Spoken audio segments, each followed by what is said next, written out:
Sud Radio Berkov dans tous ses états. Les perles du jour. Oui, de la bonne weed jusqu'au Palais Bourbon. Eh bien, écoutez, voilà, avec le député Louis Boyard, c'est possible, sait-on jamais. Parce que c'est un peu un dealer dans l'hémicycle. Hein. Vous connaissez Louis Boyard? C'est ce jeune député de LFI qui est passé directement d'un BTS communication à l'Assemblée nationale. Enfin, il a quand même fait un détour sur TPMP. Et c'est justement sur TPMP, dans l'émission de Cyril Hanouna en septembre 2021, il était chroniqueur, qu'il s'est vanté. Moi, j'ai dealé. À un moment, j'étais en galère. On m'a proposé le bail. Je l'ai fait, mais j'avais pas le choix. Eh bien, voilà, il persiste et signe, parce que ça, c'était avant son élection, péché de jeunesse. Il est très jeune, Louis Boyard. Péché de jeunesse. Mais il est élu maintenant. Eh ben, il persiste et signe. Au micro de Beurre FM, le journaliste Radouane Kourak veut vérifier est-ce que c'est vrai, est-ce que c'est pour faire du buzz. Écoutez plutôt. Le 1er septembre 2021, vous déclariez de vous-même que vous aviez déjà vendu de la drogue, que vous avez été dealer. Est-ce que c'était faux, c'était pour faire du buzz et flatter un certain électorat? Ou est-ce que c'était vrai, et du coup, c'est vous qui vous situez dans le camp de la sécurité en étant dealer, monsieur le député? J'ai envie de vous répondre, premièrement, d'apprendre à être respectueux, notamment parce que depuis tout à l'heure, vous arrêtez pas de répéter pour flatter un certain électorat. Vous avez été dealer ou non? Je trouve, moi, écoutez, non, mais si vous êtes capable de me laisser répondre, moi, c'est pas compliqué, je dis toujours la vérité. Maintenant, monsieur, qu'est-ce qui vous choque le plus? D'avoir des gamins qui, en bas d'un bâtiment, se mettent à vendre de la drogue parce qu'il y a un taux de chômage à 30% dans leur quartier, ou d'avoir des gens comme vous qui viennent sur les plateaux télé donner des leçons de morale? Bon, d'abord, respect à ce confrère sur Beurre FM, hein, même si c'est une station concurrente. Il faut lui tirer un coup de chapeau. Il a tenu tête et il s'est fait en plus remettre, littéralement méprisé par ce député. Un peu de respect, mais qui manque de respect à qui? Louis Boyard, juste est en train de légitimer le deal. C'est-à-dire qu'il est en train de légitimer indirectement la mort de la jeune Kaina, par exemple. Hein, cette étudiante marseillaise qui, elle, ne dealait pas pour payer ses études et qui s'est prise une balle de Kalachnikov et dont la vie s'est arrêtée net. Donc le Boyard insulte les étudiants modestes qui, eux, ne versent pas dans le crime. Il insulte les habitants des quartiers populaires qui ont été courageusement défendus par Radouane Kourak, qui ne s'est pas démonté, qui a rappelé à Boyard que vendre ces cochonneries pour satisfaire les envies de stupéfiants de petits bourgeois des centres-villes, c'est en fait accepter de gangréner les cités. Donc le CV de monsieur Boyard me semble assez facile à résumer maintenant. Hein. Dealer de dope, glandouille militante à la fac et BTS, amuseur public sur C8, cracheur de soupe aussi sur C8, il faut dire, puis député LFI, c'est-à-dire bordéliseur officiel de l'Assemblée nationale. Donc le seul vrai métier, la seule vraie compétence professionnelle de Louis Boyard, c'est dealer. Remarquez, ça aurait pu servir s'il avait participé à une commission mixte paritaire avec le sénateur Joël Guerriau. Vous savez, cet ex-député, ce sénateur ex-Horizon qui a consommé de l'ecstasy et qui en a même proposé à la députée Sandrine Josso qui a porté plainte contre lui. Parce que ce qui se passe à l'Assemblée, c'est absolument stupéfiant. C'est pas moi qui le dis. C'est une députée, justement, Caroline Janvier, qui déclare à Paris Match « La pression générée par la politique chez les élus est telle qu'elle favorise des comportements déviants, dont l'alcool et la drogue. » Alors Boyard, à la France insoumise, me fait penser un peu à ces lobbyistes qui roulent pour telle ou telle clientèle et qui défendent des intérêts corporatistes. Alors on comprend bien que Louis Boyard espère désarmer la police à travers son travail législatif. Enfin, pour terminer, lui dont le niveau intellectuel, culturel, ferait presque passer Nabila pour une professeure au Collège de France, ne réalise même pas qu'il tombe dans ce qu'il dénonce lorsqu'il s'en prend à un capitalisme sans foi ni loi qui ignore les frontières, alors que lui, eh bien, il a travaillé pour des filières dont les têtes de réseau sont milliardaires et sont à Dubaï et ne payent pas d'impôts. Voilà, comment tomber dans ce qu'on dénonce. Merci, monsieur Boyard. Sud Radio Berkov dans tous ses états. Ah, la poupée de cire de Gérard Depardieu, elle est plus, comme vous savez, elle n'est plus au musée Grévin. Elle avait fait son apparition là-bas en 1981, l'acteur français le plus célèbre.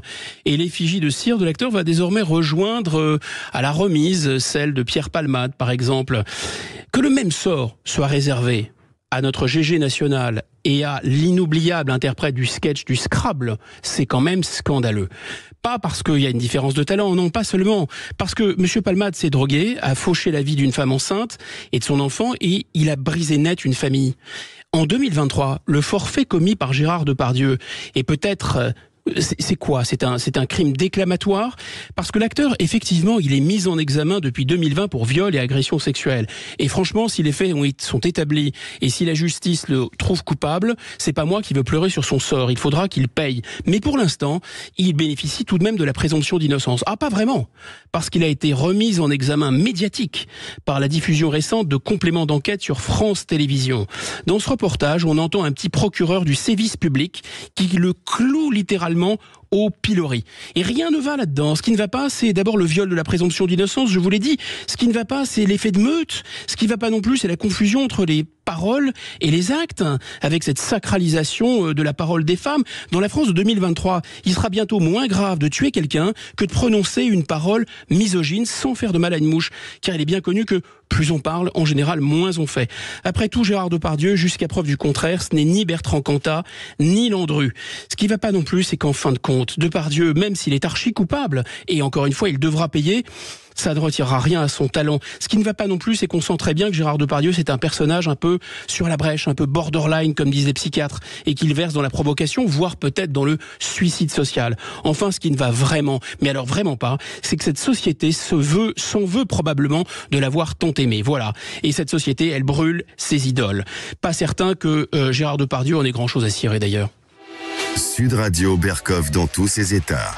Boogie Woogie avant la prière du soir. Désormais, c'est possible même pour les couples homosexuels, puisque lundi, dans un document très officiel, le Saint-Siège a autorisé la bénédiction de couples de même sexe, tout en spécifiant qu'il ne s'agissait en aucun cas de confondre, je cite, une courte prière demandant à Dieu de guider les croyants qui font un pas dans sa direction, avec un rite et encore moins un sacrement comme celui du mariage. Bénir, oui, marier, non. La courte prière demandée pour demander la paix, la santé, un esprit de patience, de dialogue, d'entraide, mais aussi la lumière et la force de Dieu pour pouvoir accomplir pleinement sa volonté, oui. Mais attention, dit la déclaration, cette bénédiction de forme libre ne sera jamais accomplie en même temps que les rites civils d'union, ni en relation avec eux. Et le Vatican enfonce le clou, mettre ces bénédictions de près ou de loin en parallèle avec le mariage entraînerait de graves formes de scandale, de confusion parmi les fidèles. Eh bien voilà, le pape préfère autoriser la bénédiction de couples homosexuels plutôt que de revenir sur, disons, l'interdiction aux prêtres de se marier. Le pape préfère bénir des couples homosexuels plutôt que d'autoriser les femmes à dire la messe. Et plutôt que de bénir des couples homosexuels, je me demande s'il n'aurait pas pu finalement essayer de redresser un peu cette église qui est en train de mourir. François, manifestement, est un véritable jésuite. En même temps, il cède sur tout et en même temps, il ne cède sur rien. Le pape François, vous savez, c'est l'homme qui vient à Marseille sans aller en France. C'est le pape qui demande aux Européens de rester fidèles à leurs racines tout en exigeant d'eux qu'ils accueillent toute la misère du Sud. Le pape François serait-il en train d'être touché par la grâce macronienne, la grâce du « en même temps ». Alors délivrons, mes bien chers frères, bravo, très ironique, aux jésuites du Saint-Siège, notre souverain poncif. Alors on va se retrouver dans quelques instants sur Sud Radio après les infos de 13h et la météo. C'est Jean-Baptiste Noé qui sera avec nous pour le face-à-face jusqu'à 14h, rédacteur en chef de la revue Conflit et auteur de ce nouveau livre, Le déclin du monde géopolitique, des affrontements et des rivalités en 2023. C'est publié chez l'Artilleur. Mais avant ça, vous commencez à en avoir l'habitude sur Sud Radio, c'est le grand sapin de Noël.